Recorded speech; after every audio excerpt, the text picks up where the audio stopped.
Hey, and welcome back. We are live, our Tuesday night live video tonight. And tonight we are going to talk about something that, I don't know, I've never seen a video on this. However, it is something that drives me bonkers. Absolutely freaking up a wall. You ever just have things that you're just like, they're nails on the chalkboard for you and you are just like, wow, like you want to pull the hair out of your head because you're just like, whoa. Anyway, hey, welcome. That was the weirdest intro ever. My name is Carmen. If you're joining us live tonight, hey, if you are watching the recording, it's so great to have you, whatever day you're watching. We do upload 4 times a week here on the channel, Monday, Tuesday, Wednesday, and Friday. So if you have not hit that subscribe button, make sure to do so. When you subscribe, it goes from red to gray. Ring the notification bell. That way you don't miss any of our weight loss tips. And give the video a thumbs up. Thumbs up in the YouTube world is like the best compliment you can give anybody. The YouTube algorithm for some reason really likes it. It doesn't cost you a thing except a boop, boop, a click of your little mouse finger, whatever it is that you are watching on. So tonight we are going to talk about and we're going to talk about how to encourage somebody who's losing weight and how not to encourage somebody who's losing weight.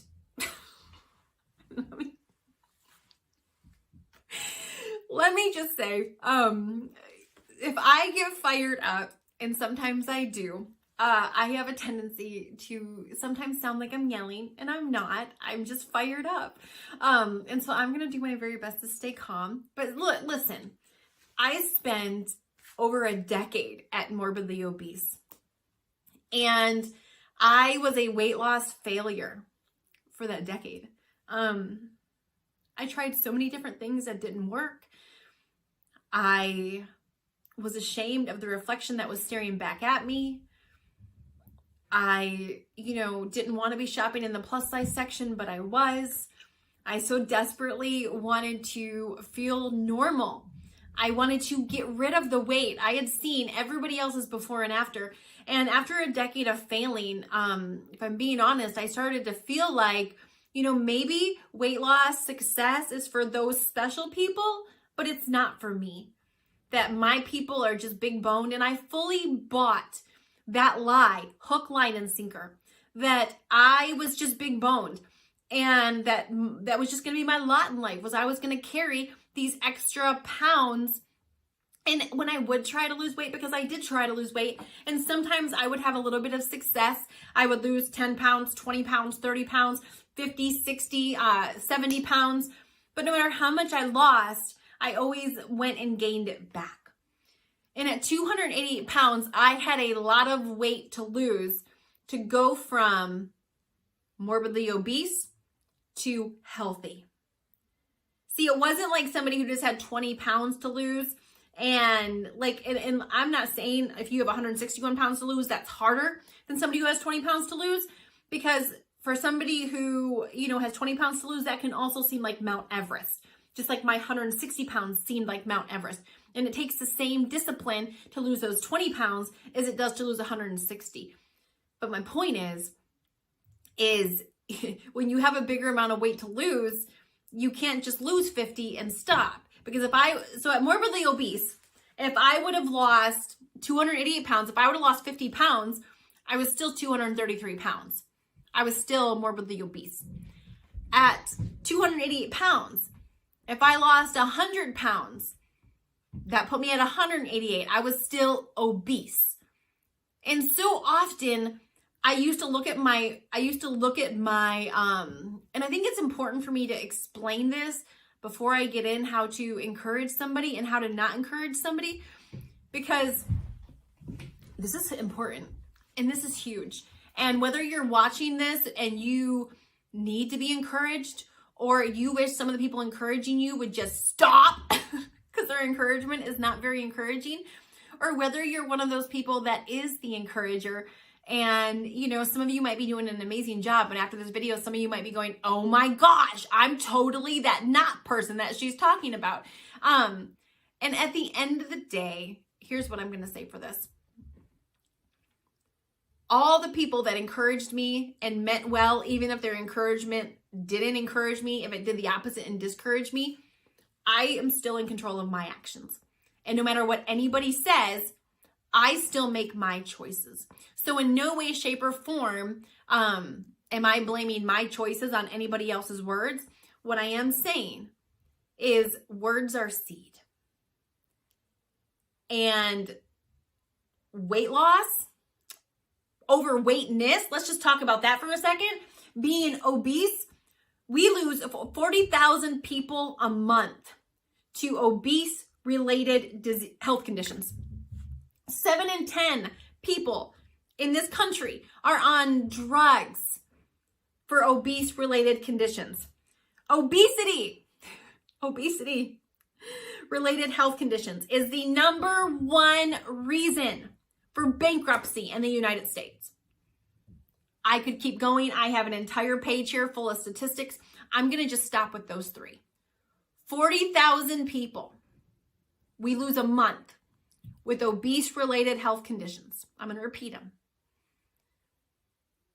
Obese-related health problems is the number one reason for bankruptcy in the United States. And 7 out of 10 people are on drugs, being medicated for obese-related health conditions. So if those numbers are not alarming, all of us need to be, if somebody's trying to lose weight, we need to be their biggest cheerleader. Why? Because their health and their family's health and their time here on this planet and even their finances, when I saw that one about obese-related health conditions is the number one reason for bankruptcy in this country, I thought, what? Oh my goodness, that's rereading that statistic blew my mind. Like, I get the whole, 7 out of 10 people are being medicated. We lose 40,000 people a month because of, obese related health problems. But the number one cause for bankruptcy, that one just blew my mind. So when we see somebody who is overweight or morbidly obese doing something to change their life, to try to diet, to try to lose weight, to try to work out, we as a society need to be the biggest encouragers possible. Why? Because their life, their family's life, their family's finances, literally based on these statistics that I did not make up and I wish were not true, it matters. And what we say matters. Our words for some people carry so much weight. And I apologize if I get emotional about this, but I've quit a lot of times on myself because I believed what other people said. And this last time when, if you rewind 6.5 years ago to me losing weight, I can remember starting off at 288 pounds. And I can remember getting down 50 pounds. And I'm going to tell you this story, then I'm going to talk about what to say and what not to say. I can remember getting down 50 pounds and even down it was my first 40 pounds. So I went from 288 pounds down to 248 pounds. And I already had somebody telling me, oh my gosh, you look great. How much have you lost? 40 pounds? Oh, I hope you're done. You look amazing. Even before I started losing weight, I would tell people that I was going to start losing weight or I started working out. And people would say to me, yeah, but you're beautiful just the way you are. Okay. I'm not going to talk about these comments yet. Here's what I will say. I know most people mean well. So I'm not attacking anybody who's saying this. But I want you to know that your words have gravity with people and that your words matter. All of our words matter a lot. And that's really what prompted me to make this video that I feel totally uncomfortable making. Most of the time, I'm all like, yes, let's talk about weight loss. This was the one video that I'm like, I don't want to make this video because I don't want it to be mistaken. I don't want someone to twist my words and have me hear me say something that I'm not saying. Anyway, so I got down 40 pounds and I already had my first person saying, oh, you're still going to lose weight? Like, but you look great the way you are. I would post a before and after picture. Again, 288 pounds, I've lost 40. That still makes me morbidly obese. And people were already telling me to stop. All those numbers I gave you earlier were not based on being morbidly obese. Those are based on obese. Okay? Obese. Morbidly obese means you're even bigger. Even bigger than that. Those are just based on obese. Okay? Then I would get down to 200 pounds. And I got to tell you, it started at just under 250 pounds and it continued the entire weight loss journey. People telling me how great I looked, how beautiful I looked. People at 180 pounds telling me I was skinny. I am not lying. I'm 5'4". I'm not tall. At 188 pounds, people telling me, Carmen, you look so skinny. I'm so sorry. At a size 14, if now here's what I will say in anybody's defense, compared to my size 22s, yeah, 14, I'm sure comparing those, I looked amazing.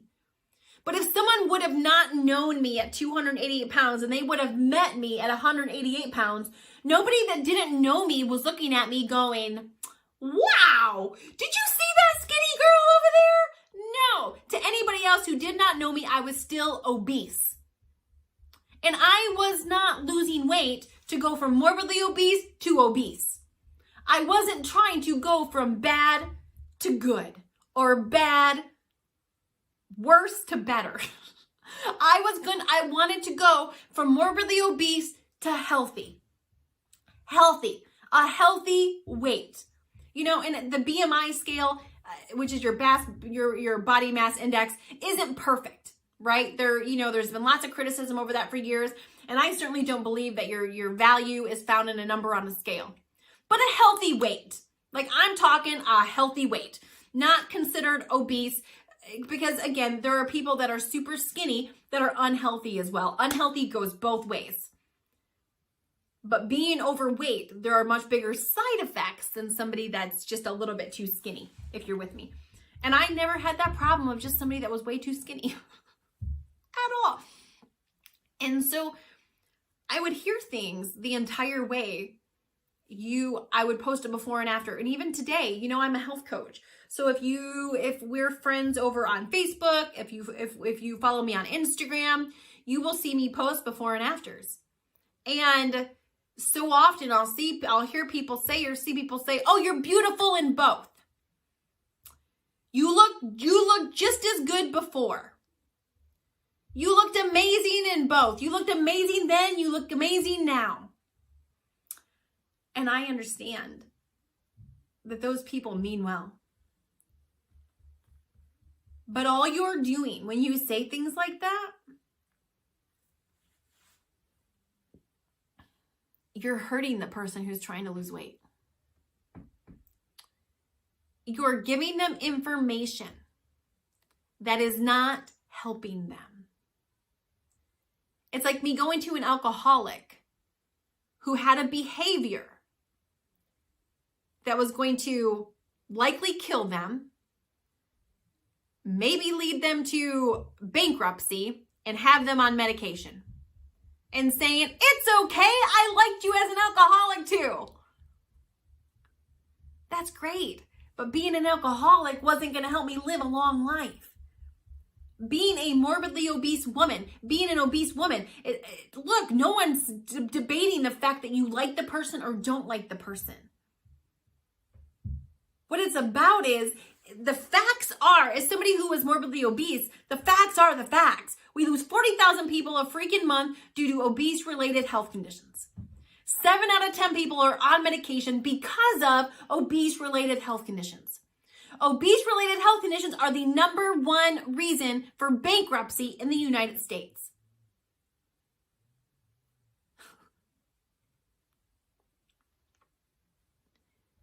You don't have a right to tell somebody that where they were was good.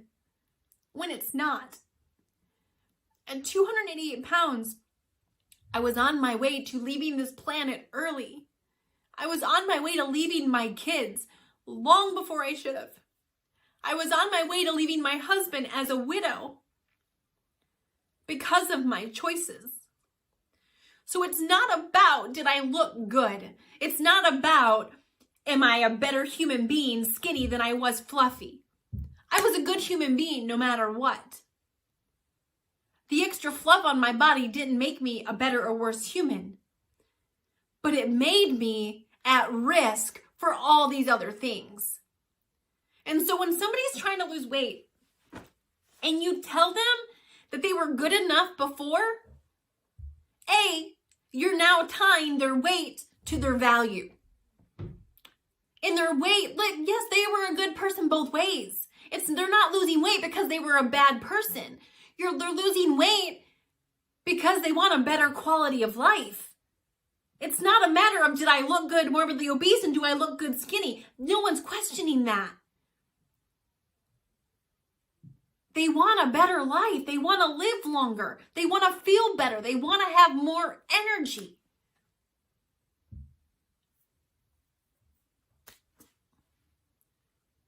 So when somebody's losing weight, I'm going to tell you, don't tell them they looked good before. Don't tell them you were amazing just the way you were. You don't have to lose a pound. BS. Because when you go to their funeral, because they were one of those people, one of those 40,000 people that died because of morbidly obese health conditions, you're not going to stand there and say, oh, they were good the way they were. You're going to say something about if they would have lost weight. Maybe that wouldn't have happened. Our words are seed, and what we say has a consequence. What we say impacts people, whether we know it or not.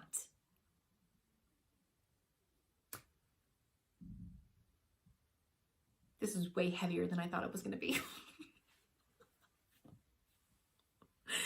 I have a close friend who's going through this right now.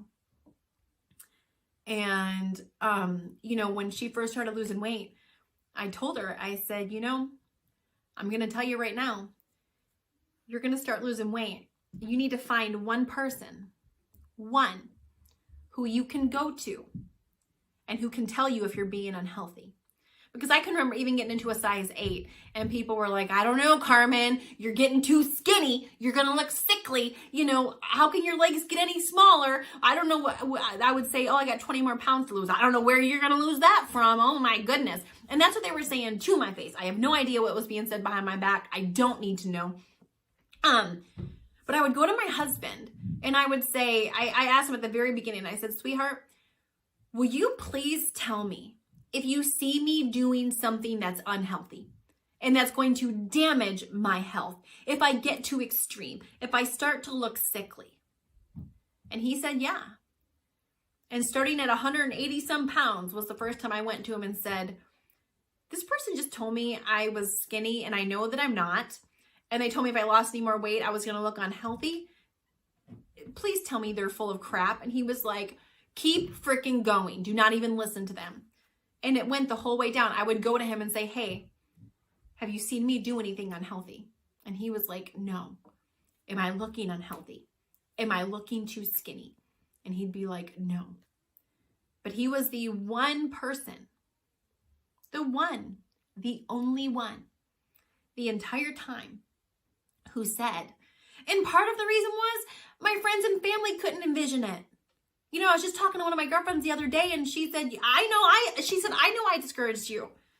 She said, but compared to a size 22, you in a size 8? Compared to a size 22, you in a size 8 was mind-blowing. I couldn't imagine you any smaller. So it was her own limiting beliefs. She wasn't trying to be malicious. And so I went to this one girlfriend of mine and I said, hey, well, you're losing weight. You're going to have people telling you to stop when you're still obese. You're going to have people telling you to stop when you're overweight. You're going to have people telling you your goal of getting to this amount of weight is crazy and you're going to look sickly and you're going to look too skinny. And I said, well, most of them are well-intending. Most of them either A, don't have your vision, they can't see it, or they're speaking out of their own insecurities. But either way, that doesn't serve you. You know, and it breaks my heart because this is somebody I love and somebody I care about. And I know what she's going to go through because I went through it. And it's what stops most people. I can remember being on a vacation a couple of years ago, and one of the ladies I was working with, she had lost 100 pounds and she had gotten down to a size 14, I think, size 14. And one of our mutual friends was telling her, do the catwalk, you look skinny. And I just stood there and I was like, oh my gosh. She wasn't even close to her goal. She was still obese. She had just gotten into a size 14. But here was somebody she knew, loved, and trusted telling her, you look like a model and you look skinny. Everything that this woman longed to hear. She had been overweight. She wanted to feel sexy. She wanted to feel pretty. She wanted to feel like a model. And here was a well-intended friend giving her an information that wasn't true. She wasn't trying to be malicious, but she was. And I just looked at this woman I was working with and I said, keep going. You look amazing, but do not stop. Promise me you will keep going.